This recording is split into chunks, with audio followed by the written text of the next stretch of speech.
है, कैसा भी न्यूमेरिकल रहे, कुछ भी रहे, मैंने हमेशा आप सबको बोला है बच्चा, सबसे पहले ये देखो कि हमें कैसे अप्रोच करना है, ये बातें हमें आनी चाहिए। हाउ टू अप्रोच, कैसे सॉल्व करने के लिए हमें जाना है, ये बातें हमें पता होनी चाहिए। ठीक है, तो मैंने क्या बोला सबसे पहले कि एक बार क्वेश्चन रीड करो, समझ में आ गया तो वेल डन, बहुत अच्छी बात है। नहीं आया ना, सिर्फ इतना देखो कि पूछ क्या रहा है। तो हमने क्वेश्चन पढ़ा और हमने देखा कि भाई हमसे बोल रहा है कि x क्या होगा और y क्या होगा। डायग्राम में हमने देखा कि x यहाँ बैठा है, y यहाँ बैठा है, x यहाँ बैठा है, y यहाँ बैठा है। अब हमने सोचा कि भाई हम करें क्या, क्योंकि चलो ठीक है, अच्छी बात है, ये 28 डिग्री है, ये 65 डिग्री है, और P जो है ना, ये जो साइन है ना, ये बताता है अपने आप में ही कि ये जो है ना 90 डिग्री का एंगल बना रहा है। इससे हमें ये पता चल रहा है कि ये अगर 90 डिग्री है तो x और y को जब हम ऐड करेंगे तो वो भी आना चाहिए 90 डिग्री। क्यों? क्योंकि PQS एक ट्रायंगल के जैसा फॉर्म कर रहा है। ये हमारी ऑब्जर्वेशन आई, बस देख के ऐसे ही। लेकिन फिर भी x और y फाइंड कैसे करें, कोई लॉजिक दिमाग में आ नहीं रहा है। 65 डिग्री यहाँ बैठा है, बाकी बातें तो बाउंस हो रही है, सब कुछ सब बाउंस हो गया। बस इतना समझ में आया कि x और y का सम जो है वो होगा 90 डिग्री। क्यों? क्योंकि एक ट्रायंगल का जो है वो सम होता है 90 डिग्री। और फिर हमने बोला कि भाई अब करें क्या। हमेशा ही जब अटक जाओ ना, जाओ क्वेश्चन वाले भैया के पास और पूछो कि भाई अब हम करें क्या।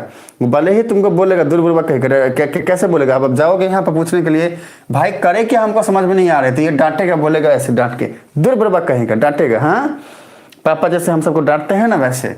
अब इसके बाद हम इसको रिक्वेस्ट करेंगे भाई ठीक है बुर्बक बोलना है, बोल ले, जो बोलना है बोल ले, बता कि करे क्या। तो ये फिर प्यार से बोलोगे तो ये बोलेगा क्या, देखो ये बोलेगा कि क्वेश्चन पढ़ना भाई, तेरे को सब समझ में आएगा। आप क्वेश्चन पढ़ते बच्चे, देखो क्या बोल रहा है हमारे पास, की पॉइंट क्या क्या है कि PQ जो है ना वो परपेंडिकुलर है PS के, मतलब ये जो PQ है ये PS के ऊपर परपेंडिकुलर है, ये पहला। और दूसरा है जो सबसे बड़ा की पॉइंट हमारे लिए होने वाला है, ये पैरेलल। देखो पैरेलल वाली बात जहां भी दे दे समझ जाओ सॉल्व हो जाएगा, आपको टेंशन नहीं है।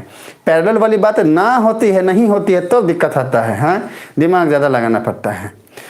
अब एकदम ध्यान से सुनना, स्टेप लिखना है एक एक। तो सबसे पहला स्टेप देखो, मैं जो भी बोल रहा हूं इसको एकदम ध्यान से सुनो, स्टेप वाला पूरा प्रॉब्लम ही चला जाएगा। तो सबसे पहला स्टेप, सबसे पहले देखो क्वेश्चन में पूछा क्या, तो हमने देखा कि हमें बोल रहा है x और y, तो सीधे यहां पर लिखो टू फाइंड, हेडिंग दो यहां पे, टू फाइंड मतलब फाइंड क्या करना है, अच्छे से टू फाइंड, क्या फाइंड करना है भाई। हाँ, क्या फाइंड करना है, तो यहां पर लिख दो we have to find the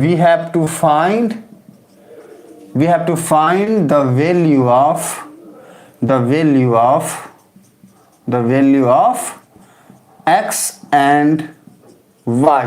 अब देखो क्या ये लाइन मैंने बहुत दिमाग लगाया लिखने के लिए ना, अरे भाई जो पूछा है वो लिख दिए हैं। वी हैव टू फाइंड, हमें फाइंड करना जो है, हमको फाइंड करना पड़ेगा क्या कि भैया वैल्यू क्या है x और y की। हाँ, we will have to find, अब विल लगा लेना, आपने खुद से लगा लेना। चलो तो यहाँ पे विल लगा लेना, we will have to find, ठीक है। चलो तो अब क्या है ना कि एक लाइन हमने देखा कि भैया फाइंड करना है x एंड y, तो वो हमने लिख दिया टू फाइंड का हेडिंग देके, दिखने में अच्छा लग रहा है, इसमें तो कोई दिमाग लगाना नहीं है। करना क्या कि आप x को एक अलग कलर के पेन से इस तरीके से मार्क कर देना, टीचर खुश हो जाएगा, देखते ही समझ जाएगा अच्छा x और y चाहिए। अब सेकंड स्टेप क्या है, अब देखो सुनो, हमने क्या देखा कि हमारे पास कुछ बातें गिवन है। अब देखो सुनो कैसे सोच रहे हैं लिखने के लिए भी कि भाई लिख तो दिए कि क्या फाइंड करना है। हाँ, अब ये जो फाइंड हमें करना है वो हम करेंगे कैसे, तो हम डायग्राम में गए, डायग्राम में हम देखें, डायग्राम में हमको कुछ समझ में नहीं आया, बस इतना समझ में आया कि x और y का सम होगा 90 डिग्री। क्यों? क्योंकि PQS एक ट्रायंगल है और एंगल P जो है वो 90 डिग्री है। क्यों है? क्योंकि ये कुछ इस तरीके से जो है ना एंगल का साइन दिया हुआ है, तो हमको ऑब्जर्वेशन यहाँ से आए। हाँ, बाकी क्वेश्चन में भी लिखा हुआ है, क्या लिखा हुआ है कि भैया PQ जो है वो परपेंडिकुलर है PS के ऊपर। इसका मीनिंग है कि PS मान लो इस तरीके से है, तो PQ कुछ इस तरीके से है कि ये परपेंडिकुलर हो जा रहा है, मतलब 90 डिग्री का एंगल बना रहा है। ये है PS और ये है PQ, मतलब ये जो PQ है ये PS के ऊपर परपेंडिकुलर है, मतलब 90 डिग्री, मतलब ये जो एंगल है ना ये है 90 डिग्री। तो अब जो भी है इतनी बड़ी बड़ी बातें होगी, पर अभी तक हम लोग यहाँ तक तो पहुंचे नहीं है कि भैया हम सॉल्व कैसे करें एक्स और वाई की वैल्यू को। तो अब समझना, हमेशा ही मैंने बोला है कि